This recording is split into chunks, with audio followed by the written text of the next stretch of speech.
Bonsoir à tous, très heureuse de vous retrouver pour vos éditions du week-end sur Monaco Info. Voici les titres que nous développerons en ce vendredi 31 octobre. Un mélange de déception et de fierté. Valentin Vachereau quitte le Rolex Paris Masters par la grande porte. En quart de finale, le Monégasque s'est incliné face à Félix Auger-Aliassime. C'est la fin d'une folle aventure que nous vivrons avec notre envoyé spécial. Zinedine Zidane, Didier Deschamps, Luis Fernandez, une cinquantaine d'anciens footballeurs professionnels et d'artistes ont participé au premier match des légendes. Dans un reportage, nous reviendrons sur cette soirée de gala organisée à Cannes hier soir pour la bonne cause. Des bonbons ou un sort, ce soir les petits, mais aussi les grands, célèbrent Halloween. À cette période, les catholiques fêtent la Toussaint. Nous allons nous intéresser à la signification de cette fête. L'abbé Christian Venard sera notre invité. Et puis à l'heure du tout numérique, ils ont choisi de stimuler leur créativité pendant ces vacances. Nous nous rendrons au Pavillon Bozio pour un stage de dessin donné par l'artiste Toby Wright.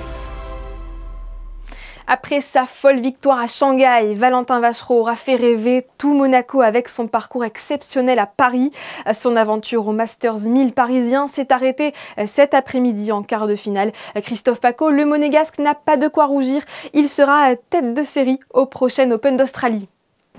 Oui, effectivement, avec ce parcours exceptionnel encore une fois après Shanghai, ce quart de finale ici à Paris, eh bien, Valentin Vachereau, notre numéro 1 monégasque, va rentrer dans le cercle très fermé des 30 meilleurs joueurs du monde à partir de lundi. Ça va lui ouvrir toutes les portes et ça va encore apporter beaucoup d'éclairage évidemment sur la principauté de Monaco pour notre numéro 1 monégasque. C'est incliné aujourd'hui, 6-2 face à plus fort que lui. Non, évidemment, un joueur en mission, comme on appelle ça, complètement.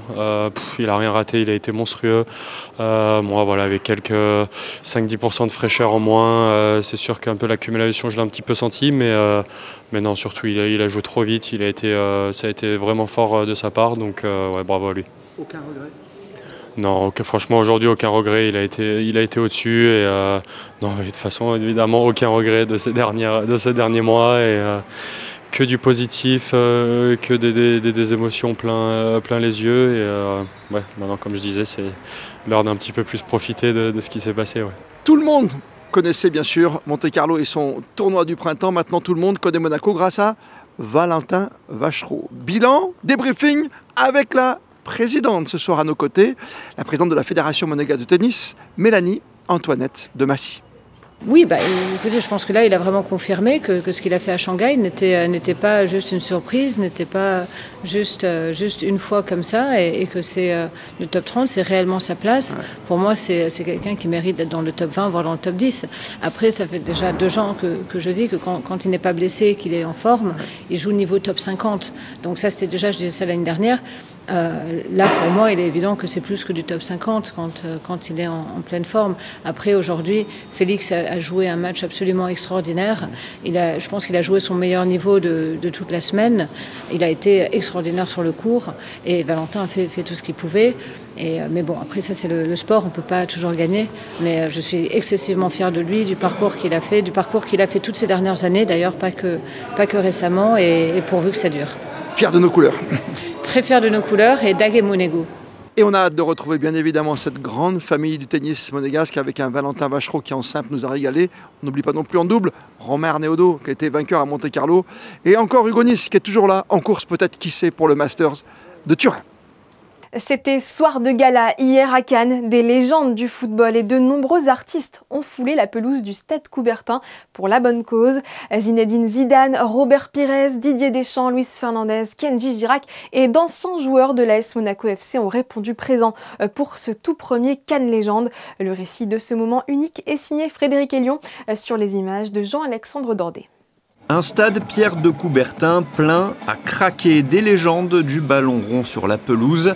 Les fans de foot se sont régalés jeudi soir à l'occasion du match opposant l'équipe Cannes Legends à celle des Étoiles. Zinedine Zidane était de la partie mais n'a pas chaussé les crampons, à l'inverse de Didier Deschamps, Robert Pires ou encore Ludo Giuli.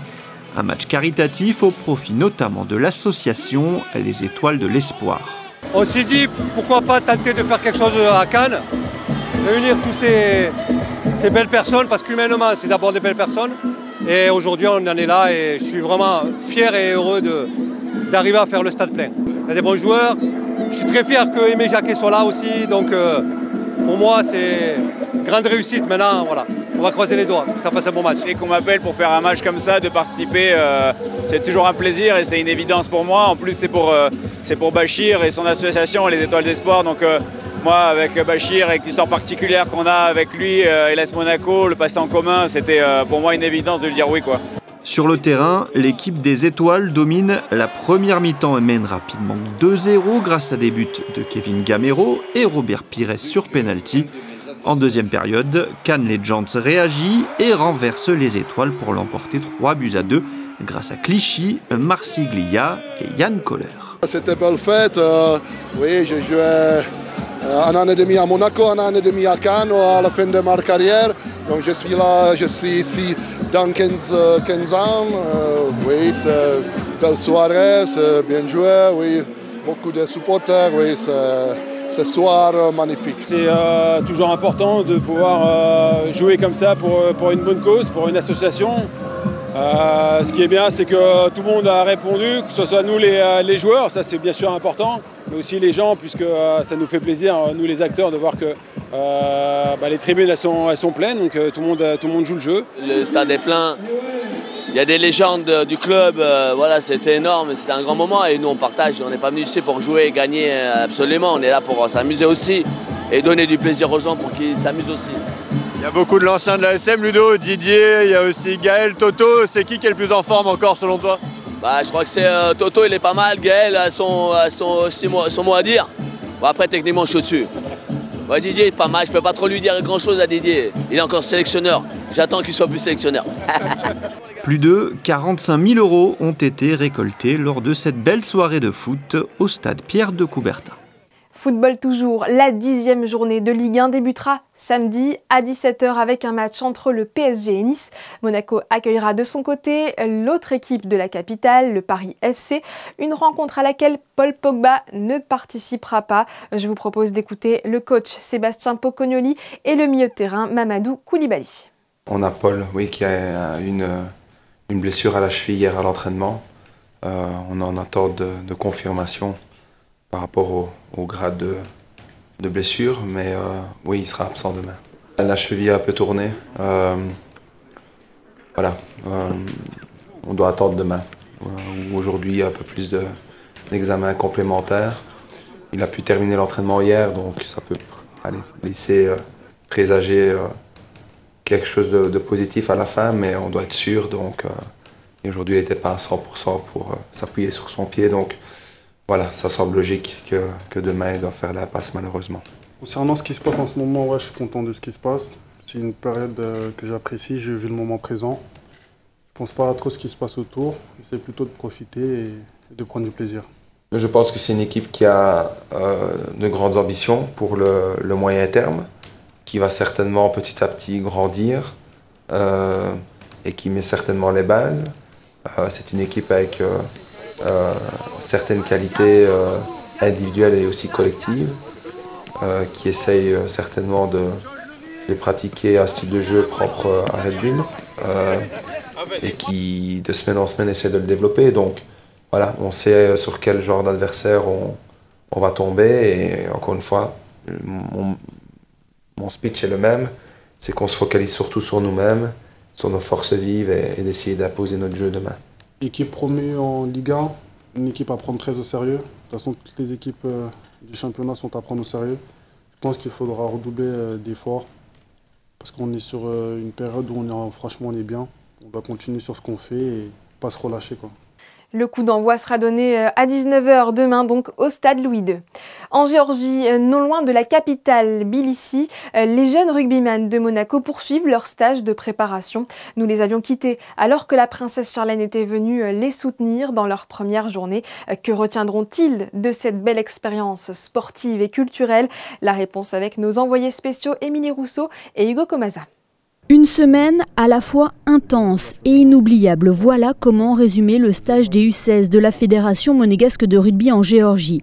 Une véritable immersion ensemble pour faire grandir ce groupe qui représente la jeune génération du rugby monégasque. C'est quand même une énorme opportunité pour nous de faire ce stage ici en Géorgie ou même l'année dernière à Lisbonne. C'est un grand honneur pour nous de représenter la principauté de Monaco Et c'est, comme j'ai dit, une énorme chance de venir ici en Géorgie. Ce stage à Martkopie représente une étape clé dans la préparation de ces joueurs de moins de 16 ans, dont le but est de créer une équipe compétitive et solidaire. Et rien de mieux qu'un tournoi face à des équipes géorgiennes pour tester cet aspect. On s'est mesuré à un autre rugby qui est totalement différent du nôtre, car les Géorgiens ils sont plutôt rentre-dedans. Chez nous, on essaie plutôt l'évitement et d'écarter vers l'extérieur. Avec une délégation forte de 16 joueurs et joueuses, Monaco a pu présenter 2 formations sur le terrain, offrant l'opportunité à tous de jouer. Après un bilan encourageant de 4 victoires pour 2 défaites, les Monégasques reviennent déterminés pour la 2e journée de compétition. Concentrés et appliqués, ils ont su adapter leur jeu aux spécificités du rugby à 7 et les efforts ont payé. L'une des 2 équipes se hisse jusqu'en finale. Elle s'inclinera de peu, 19-15, mais le bilan est plus que prometteur pour la suite. Personnellement, je suis très fier. J'ai pris 16 joueurs avec une joueuse, pardon. Donc, je jouais souvent à 15. Je ne m'attendais pas à voir une bonne équipe à 7, 2 bonnes équipes à 7. Et là, je suis vraiment fier d'eux. On a réussi à mettre un jeu rugby à 7. Et à la fin, la preuve, on domine. Et dommage qu'on n'a pas gagné. Ce tournoi m'a beaucoup appris le rugby à 7. Ça m'a appris à mieux m'entraîner à 7 pour Dubaï si je suis sélectionné. Et après, ça a été une expérience inoubliable avec les collègues et les entraîneurs. Cette 2e place souligne l'engagement de cette jeune génération qui souhaite imiter les U18, devenus champions d'Europe l'été dernier. L'entraîneur des seniors a d'ailleurs supervisé ce stage avec attention. C'était très bien que je sois là et que je puisse justement observer le comportement de nos jeunes joueurs. On l'a vu qu'il y a pas mal de joueurs qui sortent déjà du lot. Ils arrivent à amener sur le terrain des choses que je pense qu'on va dans l'avenir remettre aussi dans notre équipe senior. Et que surtout on a des joueurs que j'ai vu que dans quelques années, s'ils continuent comme ça, ils peuvent intégrer l'équipe senior sans aucun problème. Sur et en dehors du terrain, ce séjour aura renforcé les liens entre les joueurs.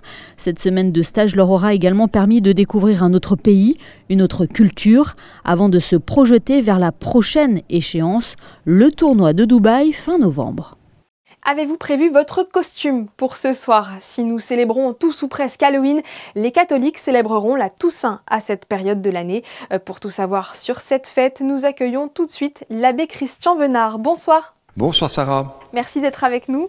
La Toussaint, c'est le jour tout simplement comme le nom de la fête l'indique où l'Église honore tous ses saints.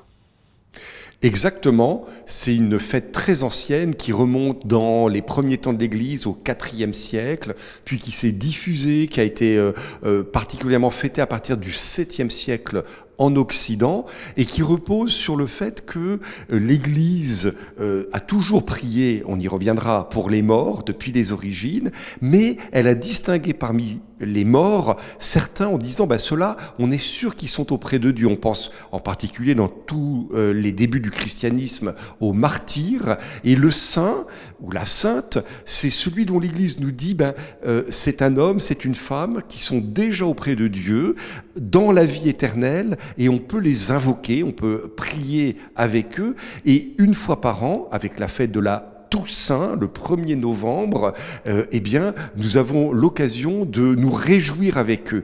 Et cette fête en Occident, elle a été, figurez-vous, choisie, la date, au moment où on avait inauguré à Rome, dans l'ancien temple du Panthéon, on avait inauguré une église dans laquelle on avait mis des reliques de beaucoup de saints, et on avait dédié cette église. Le Panthéon, c'était le temple qui était dédié à tous les dieux, et l'Église catholique a un petit peu revisiter ça en faisant l'église de tous les saints.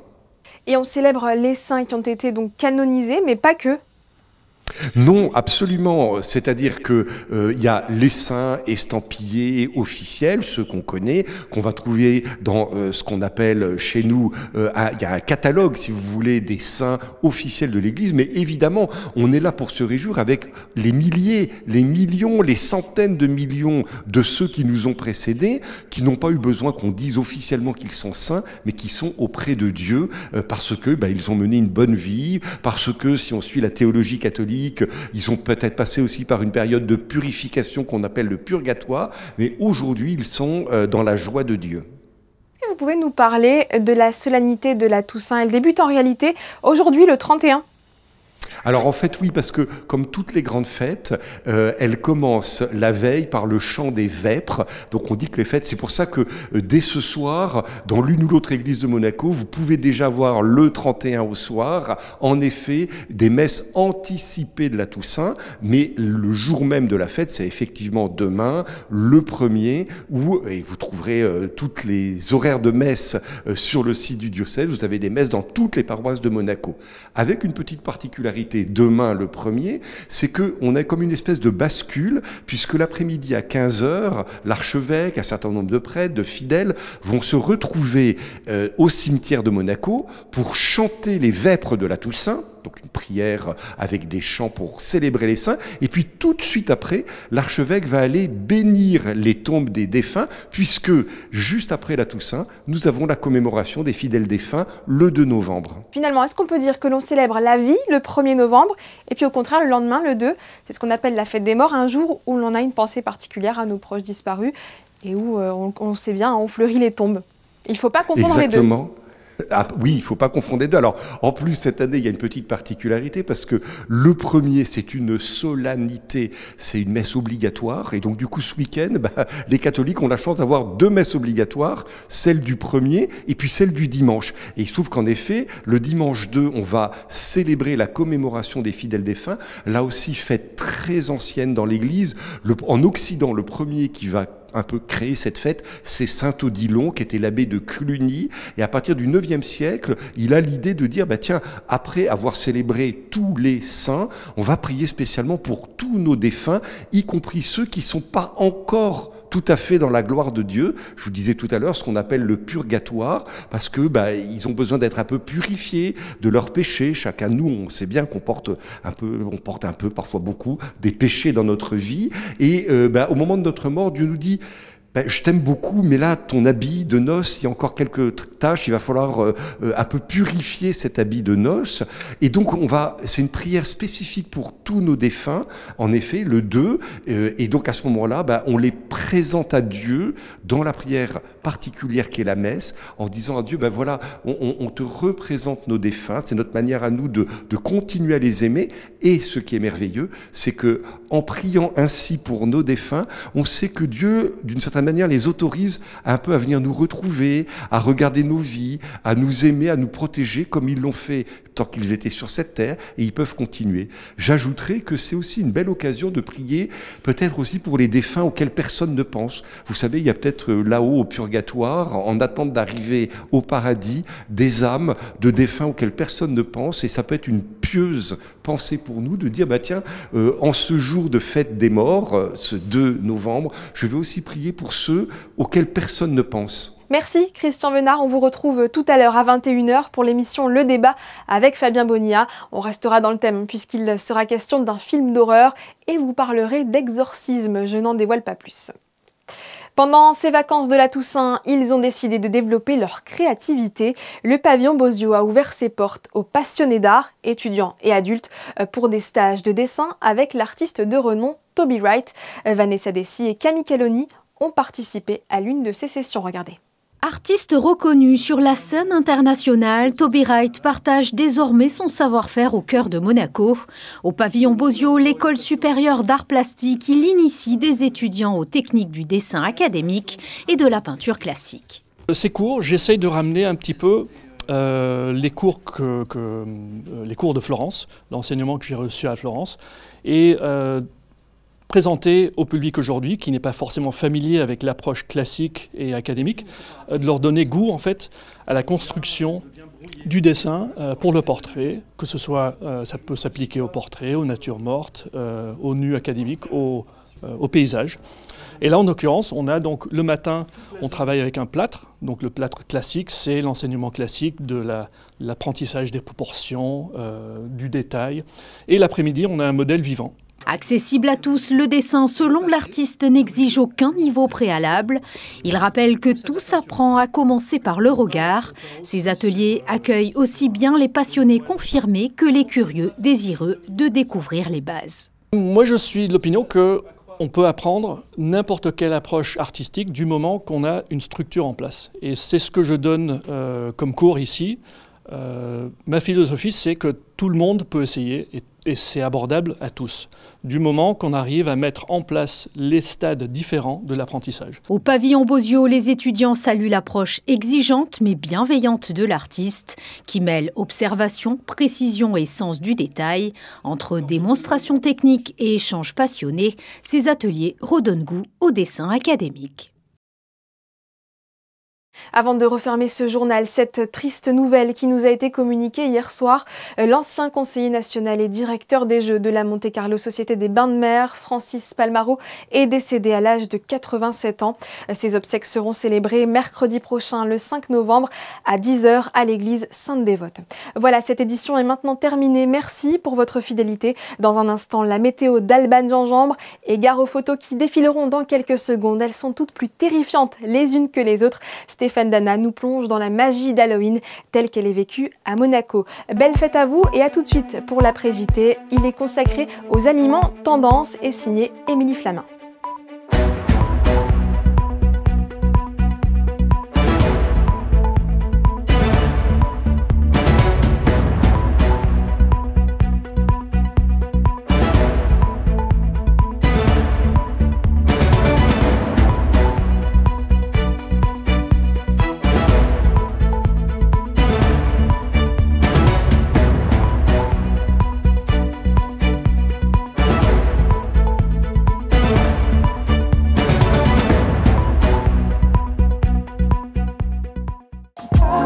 Retrouvez la météo avec Maya Bay, le restaurant référence thaï japonais de Monaco.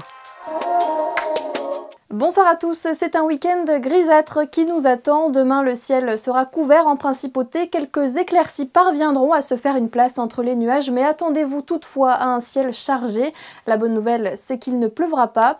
Et côté température, le thermomètre affichera 16 degrés le matin et 19 l'après-midi. Le samedi 1er novembre, nous fêtons la Toussaint, l'occasion de penser à ceux qui ne sont plus là pour faire vivre leur mémoire. C'était la météo avec Maya Bay, le restaurant référence thaï japonais de Monaco.